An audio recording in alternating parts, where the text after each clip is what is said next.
teknologi dan SDM. Selanjutnya evolution of HR function.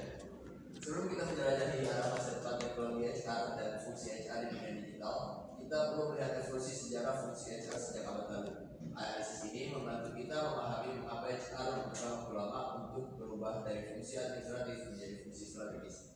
Evolusi ini termasuk transisi dari kesejahteraan buruh ke administrasi personalia hingga manajemen strategis atau bisa disebut dengan SHRM.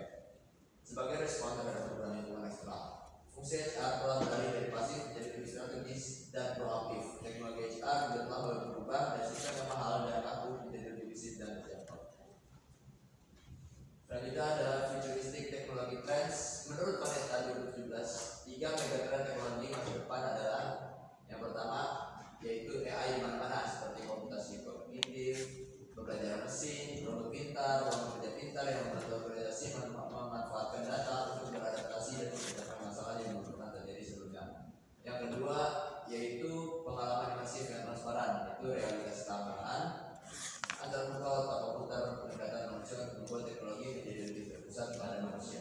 Yang ketiga yaitu platform digital seperti 5G, komputasi kuantum, dan keamanan berbasis perangkat lunak mendorong ke arah ekosistem bisnis digital yang saling terhubung.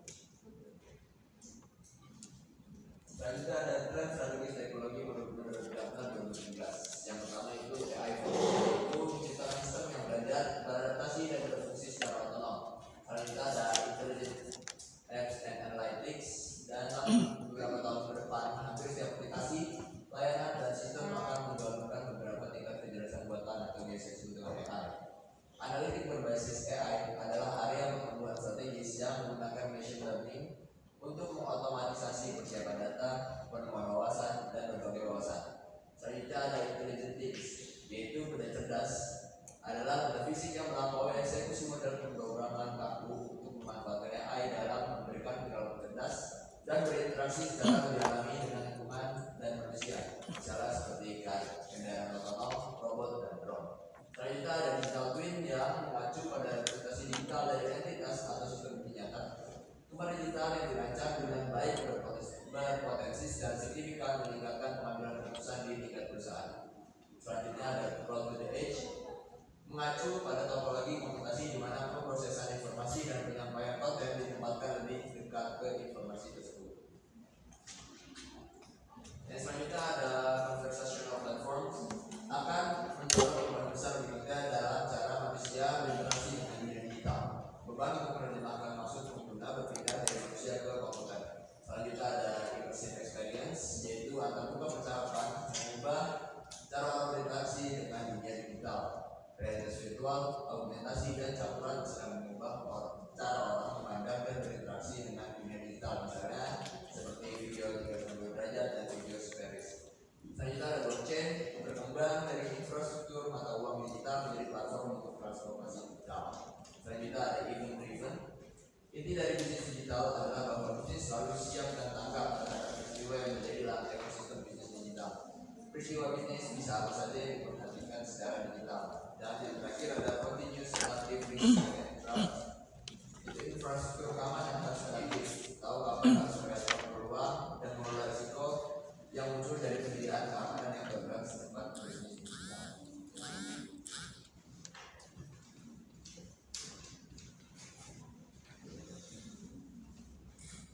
Selanjutnya masih dalam futuristic technology next, yaitu dalam analisis apa yang fokus pada masa depan. Masa depan ini kita perlu ingat bahwa seperti yang ditunjukkan oleh Steve Snyder untuk teknologi yang sangat berkembang. Teknologi itu biasanya melalui 5 fase utama dalam teknologi. Yang pertama fase inovasi.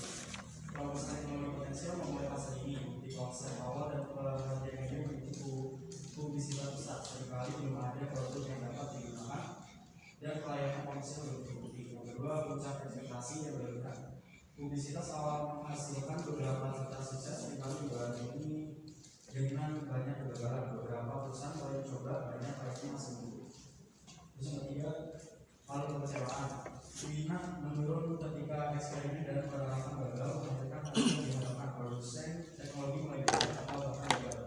Investasi yang berlanjut jika penyedia teknologi meningkatkan produk mereka sesuai harapan pengelola.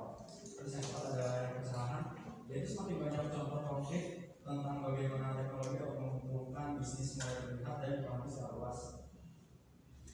Generasi kedua dan ketiga mulai bermunculan. Semakin banyak perusahaan mulai mencoba perusahaan yang lebih konservatif, tetap berhati-hati. Yang kelima ada data produktivitas, yaitu adopsi secara luas mulai meningkat. Kriteria untuk menilai manfaat teknologi sudah jelas, potensi pasar dan relevansi teknologi seperti ini. Nah, dalam latar belakang laporan data ini pada tahun 2017, mengutip seorang pemimpin teknologi mengatakan bahwa perubahan terus-menerus dalam tenaga kerja dan kemajuan teknologi akan memberikan peluang nyata bagi tim HR untuk menjadi penasehat strategis dalam organisasi mereka. HR akan memainkan peran penting dalam menjelaskan budaya, struktur, dan proses perusahaan untuk memastikan bahwa bisnis memiliki alat yang tepat bagi memberikan pengalaman digital terbaik bagi mereka. Terus di sini disebutkan beliau mengidentifikasi 10 area di mana organisasi perlu menjembatani kesenjangan antara laju perubahan dan tantangan dalam pengolahan kerja dan talenta. Ini yang pertama, organisasi masa depan 88%.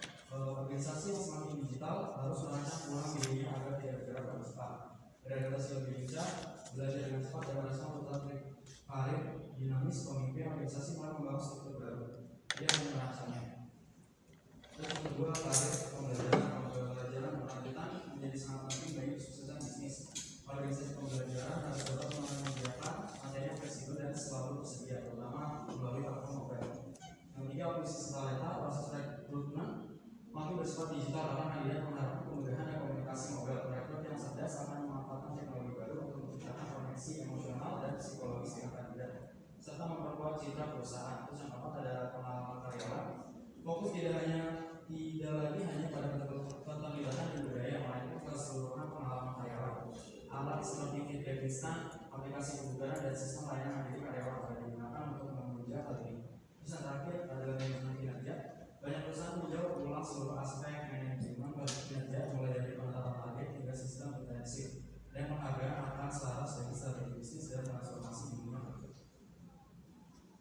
Masih dalam tulistik hasilnya karena pembinaan organisasi tak hanya membutuhkan keberadaan pemimpin tamu, tapi juga ada sistem yang baru, yaitu seperti media, gesit, dan siap era digital. Terus yang kedua dari cara digital, kita tidak hanya untuk mengikuti transformasi digital, tapi juga mendorong organisasi untuk menjadi digital. Fokus HR ini mencakup manusia, pekerjaan, dan platform teknologi. Terus yang kedelapan ada analisa SDM yang lagi tidak lagi sekedar menjadi dan menarik, tapi menjadi fungsi bisnis nyata. Maka untuk memenuhi semua aspek operasional dan diintegritaskan dalam aplikasi real-time dan cara kerja sehari-hari. Terus yang sembilan ada keberagaman dan inklusi. Keadilan, kesetaraan, dan inklusi telah menjadi isu penting ketika SIPO.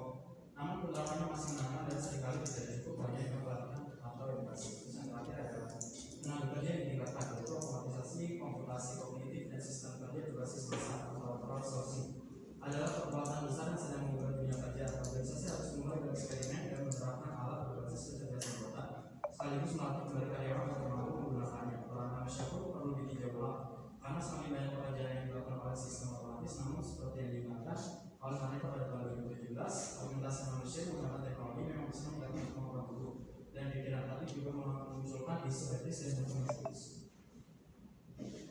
Terus ada HR teknologi, trends and initiative. Salah satu acuan global yang penting dalam memahami adopsi teknologi SDM adalah SEDA HR System Survey. Survey ini dianggap sebagai tolak ukur global dalam mengukur sejauh mana teknologi HR telah diadopsi dan memberikan nilai strategis dilihat dari sudut pandang para profesional teknologi informasi di bidang SDM. Nah, menurut survei SEDA pada tahun 2017 sampai 2018, 10 inisiatif teknologi HR teratas adalah peningkatan inovasi dalam proses bisnis, yaitu 67%. Terus strategi sistem HR 40%, yaitu rancangan atau memperbaiki strategi aplikasi SDM yang mendukung dunia bisnis. Terus yang ketiga ada aplikasi manajemen talenta, implementasi atau penggantian aplikasi untuk rekrutmen, penggantian kinerja, pembelajaran, organisasi atau prosesi. Peningkatan layanan, yaitu meningkatkan pengalaman pengguna, termasuk melalui pelayanan mandiri karyawan, manajer atau portal bantuan digital. Terus ada inisiatif kecerdasan buatan dan etik tenaga kerja, integrasi sistem, kajian dan akuisisi, manajemen tenaga kerja, kemampuan mobile, dan kemampuan sosial. Dampak terhadap strategi budaya dan teknologi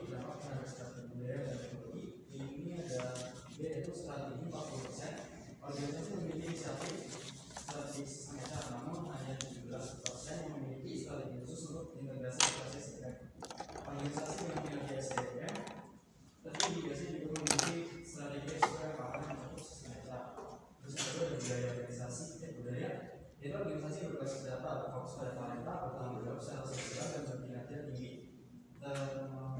Cenderung memiliki pendekatan unik terhadap sistem HR, termasuk fokus pada keberagaman, kesetaraan gaji, keterlibatan karyawan dan kerjaan. Yang tadi ada teknologi, jadi 50%. Organisasi saat ini telah menggunakan minimal satu skill berbasis cloud pada para pengemudi teknologi tersebut, mulai merasakan manfaat dari ekosistem digital yang mendukung inovasi.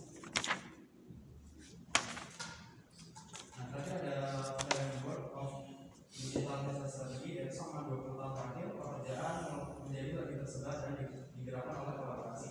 Hal ini menghasilkan pentingnya tata hubungan, penekanan pada modularitas, pengurangan ketergantungan pada otoritas, dan percepatan pergeseran dari input protokol ke output protokol.